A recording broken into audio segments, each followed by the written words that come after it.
The book of Nehemiah, chapter 1, verse 1, the Bible reads, the words of Nehemiah, the son of Hakaliah. It came to pass in the month of Chislev, in the 20th year, as I was in Shushan, the citadel, that Hanani, one of my brethren, came with men from Judah, and I asked them concerning the Jews who had escaped, who had survived the captivity, and concerning Jerusalem.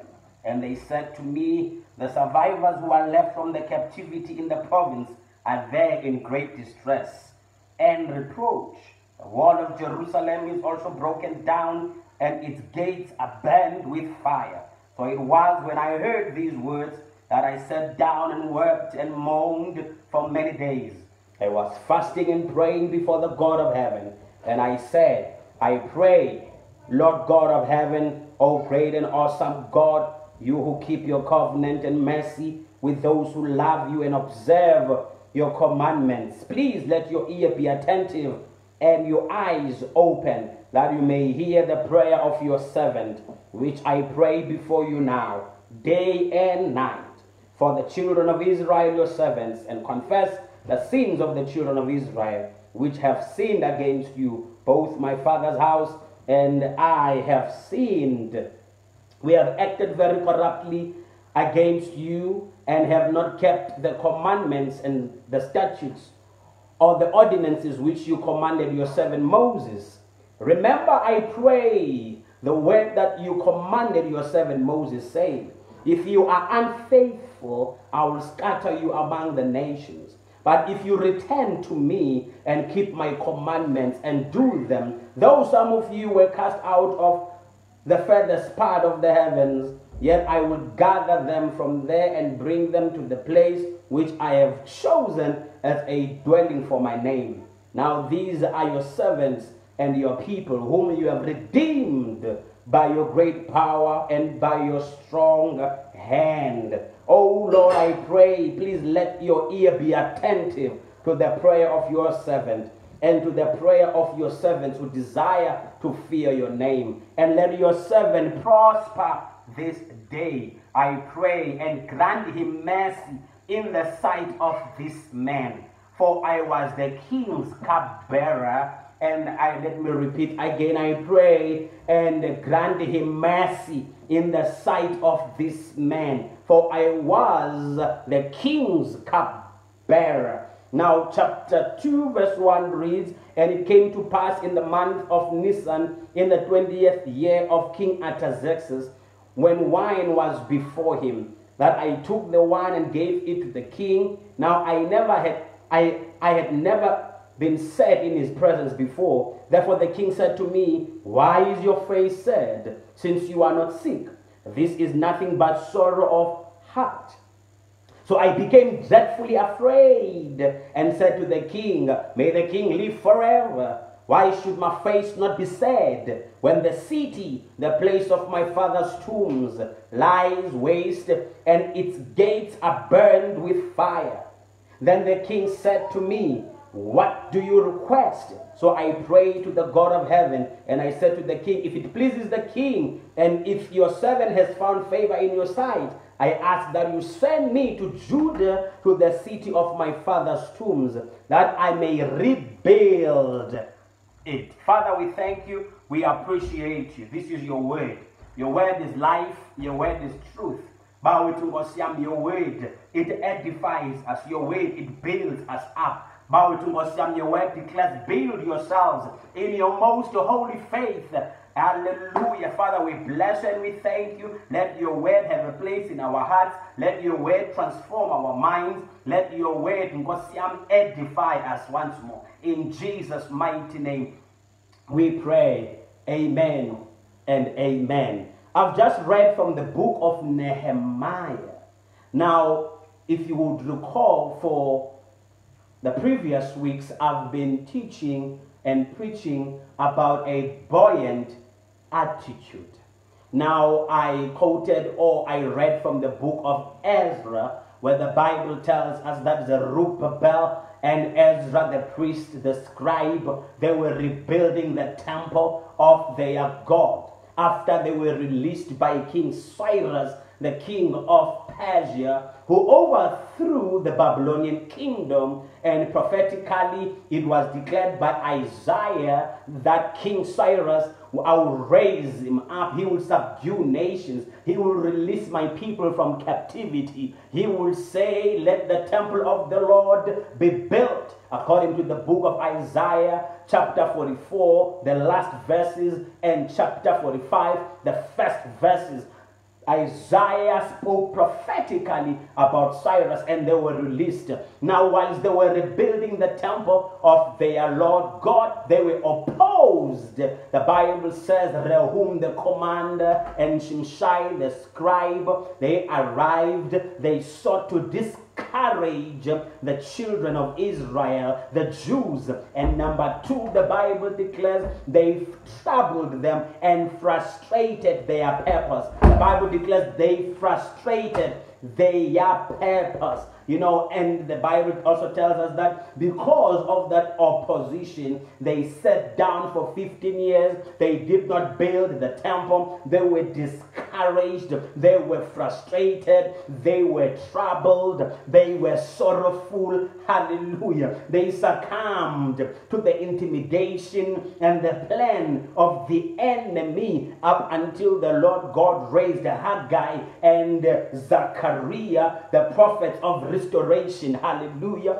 who spoke to this remnant that was in Jerusalem to rebuild the temple of their God. And Haggai and Zechariah, they spoke the prophetic word, and the remnant, they were inspired in their hearts. They were stirred, hallelujah, when they were told it's not by might nor by power, but by the Spirit of the Lord. Do not despise the days of small beginnings. Zerubbabel and Haggai, he arrived and said, the glory of the latter, the glory of this temple shall be greater than the former temple that was built by Solomon. I am with you. Be strong, O Zerubbabel. Be strong, O Jeshua. Be strong, O tribe of Judah, and rise up and rebuild this temple. Now we continue with this message of building, hallelujah, the kingdom of our God. My subject today, it says fortitude in adversity. Now I want us to be, reminded about what I've been teaching about the previous weeks, because today I'm only going to lay the foundation of this series, fortitude in adversity, and where we will be going through the book of Nehemiah and looking at what was happening in this book. But I want you to extract some few things from the book of Ezra. Always refuse to believe the report of the enemy. Hallelujah. Always refuse to succumb to the intimidation of the enemy. Never neglect, hallelujah, building your vision. Never neglect building your destiny. Never neglect building your dream. Never neglect pursuing your calling. Hallelujah. And building the plan and the will of God. Never neglect building your business. Never neglect putting into action the idea, the innovation that God gave you, because of discouragement and frustration. Hallelujah. Because the enemy will bring frustration. The enemy will bring discouragement. The enemy will bring storms so that he extinguishes, hallelujah, he suffocates the passion to build, the passion to pursue God's plan and God's will for your life. And the Bible declares they sat down and they neglected the rebuilding of the temple. Hallelujah. But when they received the word, then that's when they stood. Hallelujah. They started to build with passion. They started to build with authority. They started to build with courage after they received the word from Haggai and Zechariah. Now in the book of Nehemiah, again, we see here a young Jewish young man who was a cupbearer in Persia. Now a cupbearer was one of influential, affluent people in a kingdom. A cupbearer was responsible of giving the king, wine to drink, anything, to drink. A cupbearer was to ensure that there is no poison in the wine, there is no poison in the food, there's nothing that is that is toxic and that is poisonous and that will then kill the king. That was the responsibility of a cupbearer.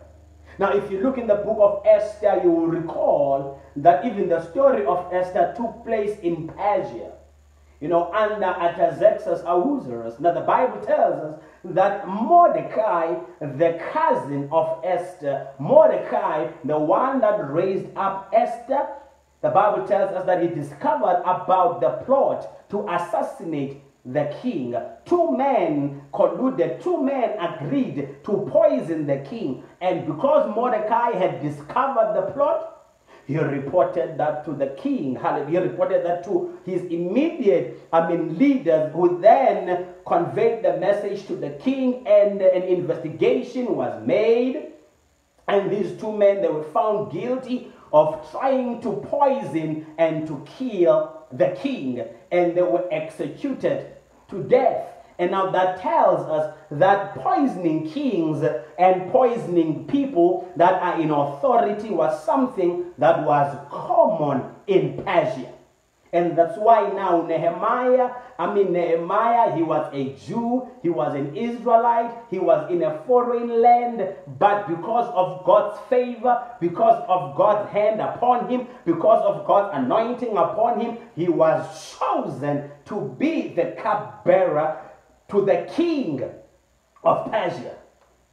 And the Bible declares, this young man, he executed, his role and responsibility with excellence. Why am I saying so? We can even hear from the words of the king in chapter 2, when Nehemiah appeared before the presence of the king. The king, was astonished that why are you sad? Why are you troubled? Why are you downcast? But I am not there. Why? Because this was a buoyant young man with a buoyant attitude who was always cheerful, always optimistic, courageous. But this day he was sad. But I will come to that point. Now the Bible tells us that Hanani, the brother of Nehemiah, arrived with some fellows who were Jews from Jerusalem. And the Bible declares when Hanani arrived, then Nehemiah, he asked Hanani about the state of Jerusalem, asked him about the Jews that had escaped from captivity and those that had survived the captivity and how they were doing in the province of, in Jerusalem. And the Bible says that Hanani told Nehemiah that the gates are broken down, they are burned, and the walls are broken down, and the city is under distress and reproach from the enemies. Yes, the Jews that are left in Jerusalem, they are under distress and reproach, from their enemies. And then the Bible tells us that when Nehemiah heard this report, he was troubled in his heart. When he heard this report, he was moved with compassion. And when he heard this report, hallelujah, something changed in his heart. Now, this was a man that was in a comfort zone. This was a man who was doing well. Financially, this was an influential man. This was a man who had access into the presence of the king. This was a man, who was well trusted by the king. Nehemiah was doing good. He was fine. He was in a comfort zone. He was wealthy. Based on his occupation in the kingdom. Because cupbearers were not just only responsible to ensure that there is no poison in the food or in the wine of the king, but they were also advisors to the king. And seemingly we see that the same anointing that was upon Daniel, the prophet in captivity, who was also advisor to kings, who was also a satrap, and executed his responsibility and role with excellence. Now we see that even in Nehemiah, being a cupbearer and being an advisor to the king of Persia. Now the Bible declares in his heart he was troubled, and then he prayed. He had compassion, he was troubled, and then he prayed. The Bible tells us that he fasted and prayed in chapter 1, as I've read. Then Nehemiah started to fast and to pray. Before he even went to Jerusalem, before he started even to rebuild the walls of Jerusalem, what Nehemiah did, it was to fast and pray before the work. You see, we see here fasting and prayer preceding the work. Fasting and prayer preceding the journey of Nehemiah going to Jerusalem to rebuild the walls or to survey the extent of the damage that was in Jerusalem. He was moved with compassion, even though he was in a comfort zone. This reminds me about our Lord Jesus Christ, as the Bible tells us that when he saw the multitude scattered, and he saw them, in the marketplace as sheep scattered without a shepherd. And he was moved with compassion. Hallelujah. That is our master. He was moved with compassion. When Nehemiah heard that the walls are broken down, that the gates of Jerusalem are burned, that the Jews that are in Jerusalem, they are under, reproach and distress and oppression from the nations around, then the Bible tells us that Nehemiah, he was moved with compassion, and as he was moved with compassion, and then his compassion led him to pray. Hallelujah. He prayed, and I want to tell you today that prayer, it is the most powerful tool. That prayer, it is our key in accessing the heavens. Hallelujah. The Bible tells me that he was moved with compassion. What did he do? He went right into the throne of grace. Why? Because he reckoned that the situation that was in Jerusalem, it was beyond human comprehension. It was beyond human strength. It was beyond human wisdom. It was beyond human abilities in terms of restoring the situation, or in terms of restoring the walls, instead of, in terms of restoring the dignity and the true worship back in Jerusalem. And therefore, he approached the Lord. You see, the Bible tells us in the book of the Hebrews, let us enter the throne of grace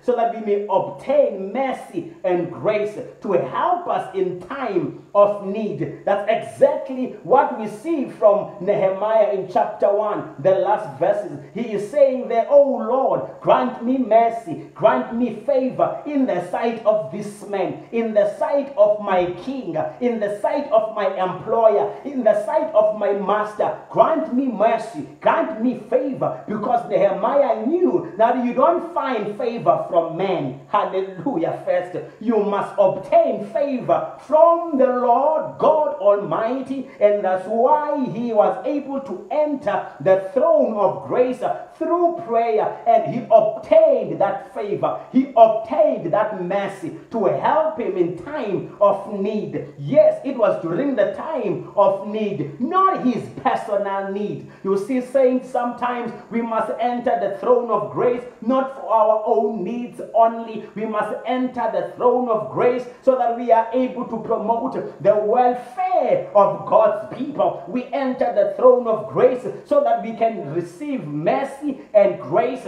We can receive divine resources to empower us, to capacitate us, so that we can then build the kingdom of God that will know no end. That's exactly what happened to Nehemiah. He obtained that favor, hallelujah, from the Lord God Almighty. And the Bible then tells us that when he appeared before before the king, already the favor of the Lord was upon him. Remember what the Bible declares? It says Samuel found favor with God and with men. And the Bible tells us that Jesus, he found favor with God and with men. And Nehemiah, he knew that here I must first obtain favor from God. Hallelujah. The pillar of life, the source of life. Let me obtain this favor from the Lord God Almighty, because I know that my forefathers, when they marched out of Egypt,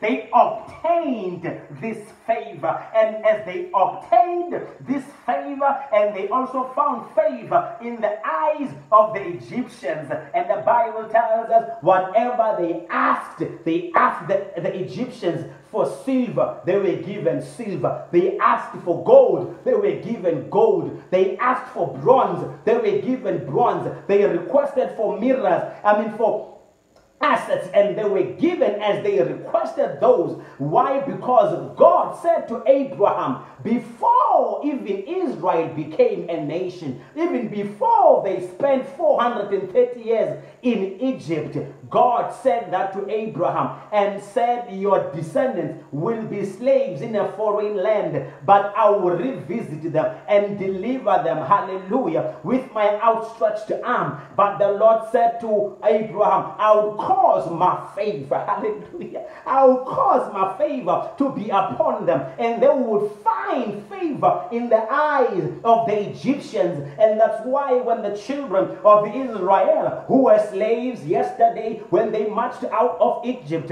they marched out of Egypt with silver and with gold, with bronze and with resources, hallelujah. Yesterday they were slaves for 4 centuries, but I am here to tell you, when they marched out, they were wealthy, they were prosperous. Why? Because of the favor of the Lord God Almighty that was upon them. Now Nehemiah, he is tapping in that same favor. He is saying, Lord, let your favor be upon me. I need your favor. I need your divine intervention. I need your hand. I need your wisdom. I need your guidance. I need your strength. You see, Nehemiah, before he went out to Jerusalem, he waited in prayer. Before he went out to Jerusalem, he prayed and waited in his presence. The Bible declares, those that wait upon the Lord, he shall renew their strength. Because Nehemiah knew that I need God's strength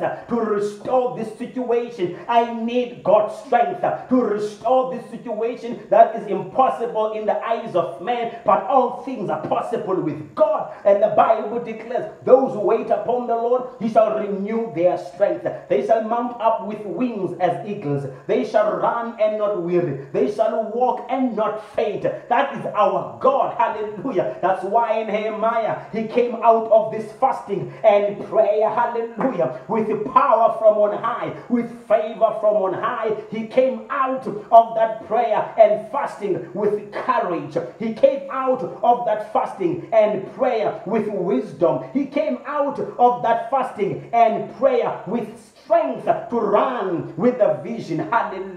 To run and not be weary, to walk and not faint, to run to serve, to run to worship, to run to build, to run to restore, to run to be a beacon of hope, to run to be a beacon of light, to run to be an agent of change. Why? Because he waited. He knew that, you know what prayer does? Prayer says, without you, O God, I am nothing. Without you, O God, I cannot make it. Without you, like Moses, who said, we are not taking a step forward without your presence. Without you being present in this journey, hallelujah, we are not going forward. That's why Nehemiah said, you know what, before I approach the king, before I embark on this calling, before I embark on this vision of rebuilding the walls, hallelujah, let me first ensure that the source of the vision, my God, is with me in this journey. I need his favor. I need his wisdom. I need his hand over my life. And the Bible declares, Nehemiah, he went out with authority. he went out with favor from our Heavenly Father. It reminds me exactly about the ministry of our Lord Jesus Christ. That Jesus, he fasted 40 days and 40 nights, and he was baptized. After being baptized by John the Baptist, the Bible declares the Spirit of the Lord, came, descended from heaven, and sat upon him and filled Jesus Christ. And the Bible tells us a voice came from heaven and said, "This is my son in whom I'm well pleased." And the Bible, it also tells me that Jesus, he was led into the wilderness to pray for 40 days and 40 nights. And after 40 days and 40 nights, Jesus, he returned in the power of the Spirit. Hallelujah. He was not just filled standing on the waters of the river Jordan. He was filled, but after being filled, he was led by the Spirit of God for 40 days and 40 nights, fasting and praying. And the Bible declares then he returned in the power of the Holy Spirit. And the Bible tells me how God anointed Jesus Christ of Nazareth with the Spirit and with power, who went around healing the sick, forgiving the sins of those who were sinners, exorcising demons from those who were oppressed. But it started through fasting and prayer, and he returned in the power of the Spirit. And the Bible tells me that when he returned in the power of the Spirit, a demon that was in the synagogue, after Jesus read from the book of Isaiah chapter 61, that the Spirit of the Lord is upon me, for he has anointed me to preach good tidings to the poor, to heal the brokenhearted, to set free the captives, yes, to proclaim the year of the Lord's favor. The Bible tells me that a demon cried with a loud voice in the synagogue, and Jesus cast out, he exorcised the demon, and he instructed the demon to leave the man, and the man was delivered. What am I trying to say? It started by Jesus being filled and led in fasting and in prayer, and he returned in the power of the Holy Spirit. You look at Nehemiah, what he did, he obtained this favor. This favor, it was not for his comfort zone. This favor, it was not for him to continue to climb the corporate ladder only, but this favor, he understood, this is the favor that I need, that God has given me, so that I can build the kingdom of God. And the Bible says in chapter 2, then the king saw Nehemiah, that Nehemiah, he was sad, he was sorrowful, he was downcast, and the king said, "No, you've never appeared to me sorrowful, sad." This is not just sadness. This is the sadness and the sorrow of heart. Nehemiah, you find what is happening. And Nehemiah told the king about the plight of his people and city in Jerusalem, and how the walls were broken down, how the gates were burned down. And the Bible tells us, then the king asked Nehemiah, "What is your request? What do you want me to do for you, Nehemiah?" Can you see that? Already Nehemiah had obtained that favor from God. And when he went to the king, he found favor in the eyes of the king. Hallelujah. And the king asked him, "What do you wish?" The king asked Nehemiah, "What do you wish, so that I can do it for you?" And Nehemiah told the king and said to the king, I would appreciate if the king can grant me leave from work to go and rebuild the temple and rebuild the walls of Jerusalem and restore the gates that are burned down to ashes. And the Bible tells us that the king granted Nehemiah his request. Why? Because he had first obtained favor from God. And the Bible says Nehemiah, he went on to ask, because already God's favor was upon Nehemiah. Hallelujah. And then he requested the king and said, "King, please tell the manager, the steward of the forest, that I would like the king to give me timber so that I can be able to go and build. And Nehemiah requested resources and assets, material to rebuild the walls of Jerusalem.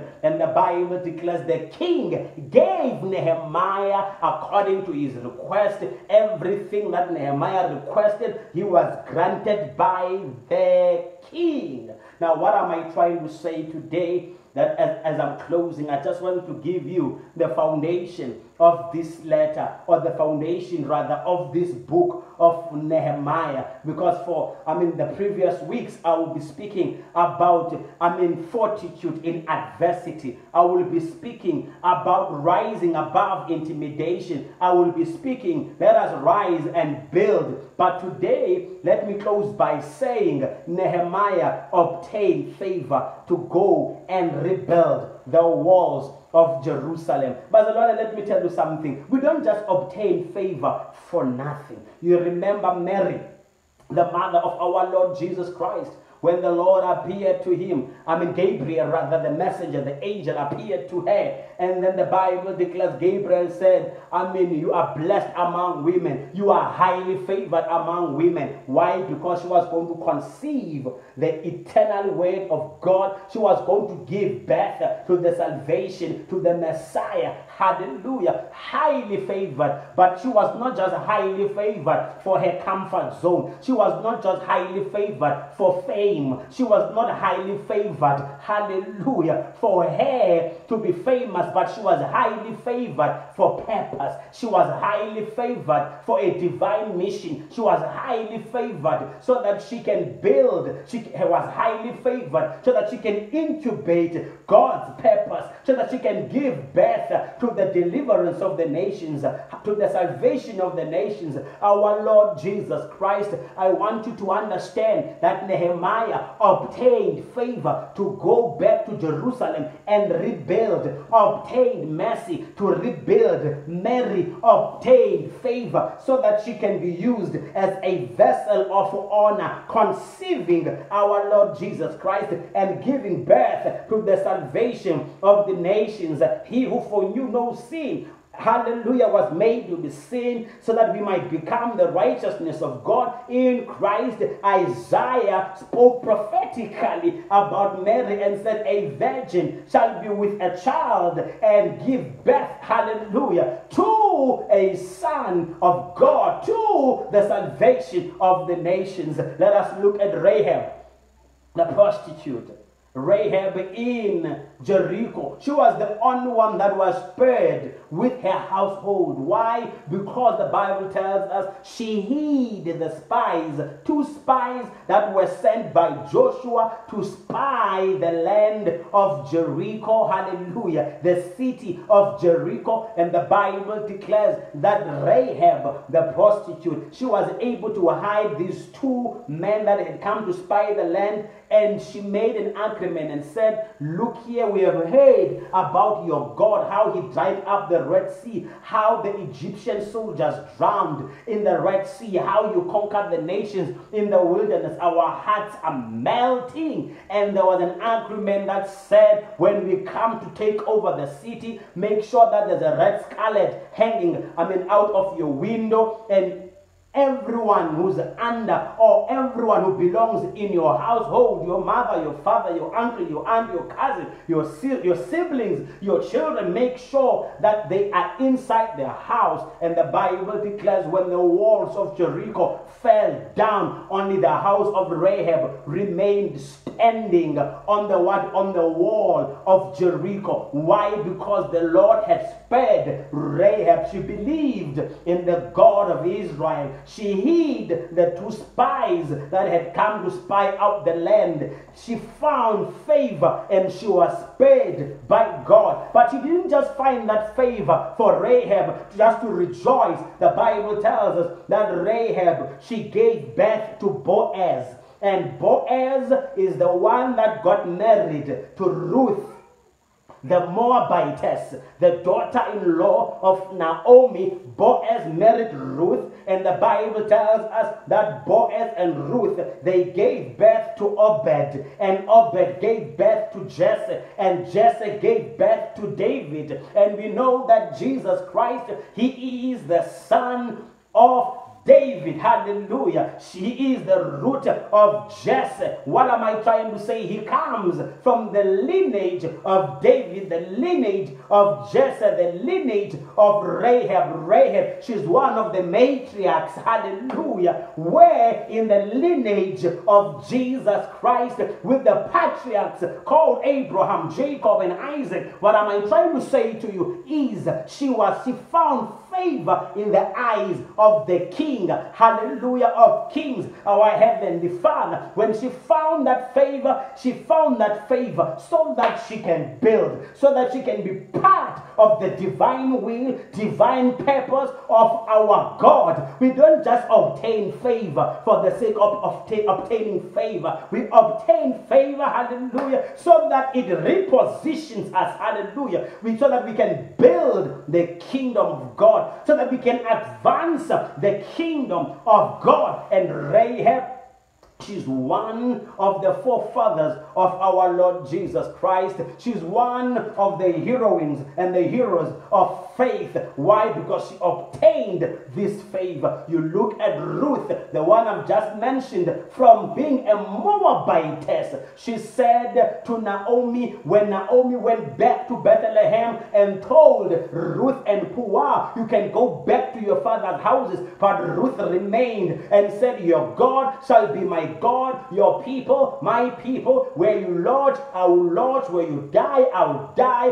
Today, I am submitting to the authority of Yahweh, hallelujah, the Jehovah of the Israelites. And they went back to Bethlehem. But to cut the whole story short, whilst Ruth was gleaning in the fields of Boaz, so that they can have something to eat at home, that's when Boaz, the owner of the field, who was a wealthy man, the son of Rahab, hallelujah, married Ruth. And when he married Ruth, he was able to be the kinsman redeemer, because Boaz was related to the father-in-law of Ruth. And the Bible declares that he restored all the properties that Naomi lost. Hallelujah. When they went back, when they went out of Bethlehem to Moab, and they came back they had no properties, but Boaz, he redeemed all those properties. That Naomi and her husband owned, and they were reinstated back to the house of Naomi. And then Boaz was in a position to marry Ruth. Can you see that favor? It was not just a favor for Naomi to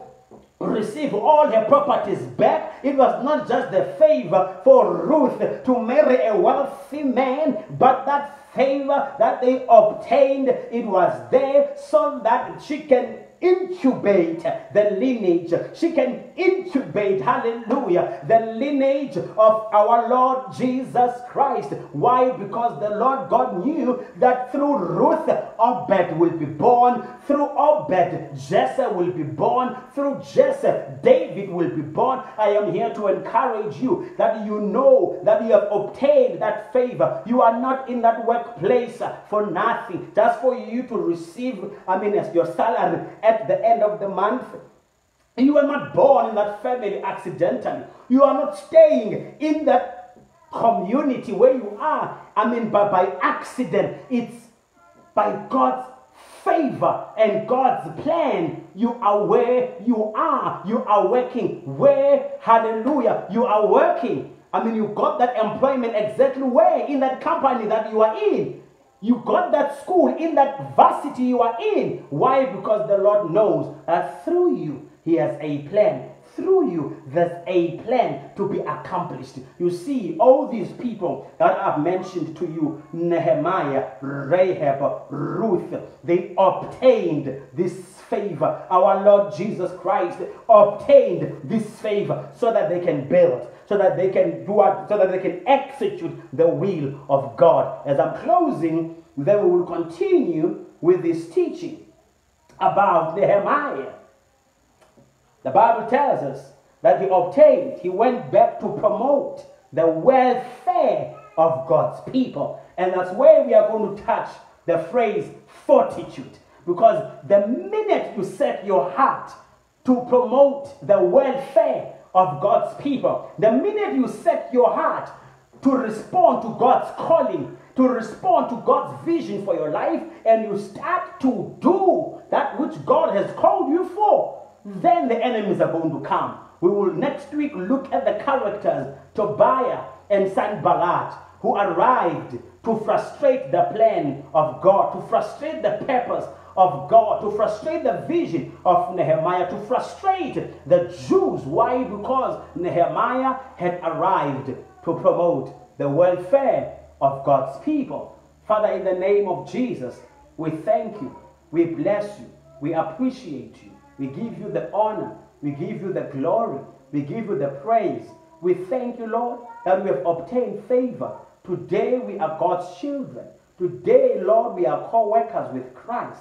We thank you, my God, that we know that the favor, Lord, you have given us, it is not just for us to remain in the comfort zone, but it is for us, to roll up our sleeves so that we can promote the welfare of your people, so that, Lord, we may build and plant your kingdom. Lord, we thank you. Lord, we appreciate you. Lord, we give you the glory and we give you the praise. In Jesus' mighty name, hallelujah, hallelujah. We are going to speak about this fortitude, courage in the midst of pain. Hallelujah. Firmness, standing, being firm in the midst of pain. You endure, but you continue to build. Once the storms are there, once afflictions are there, once opposition is there, you don't turn your back. You stand right and face the opposition and face the enemy. Hallelujah. It is painful, but you endure. You feel the pain, but you endure. Hallelujah. That is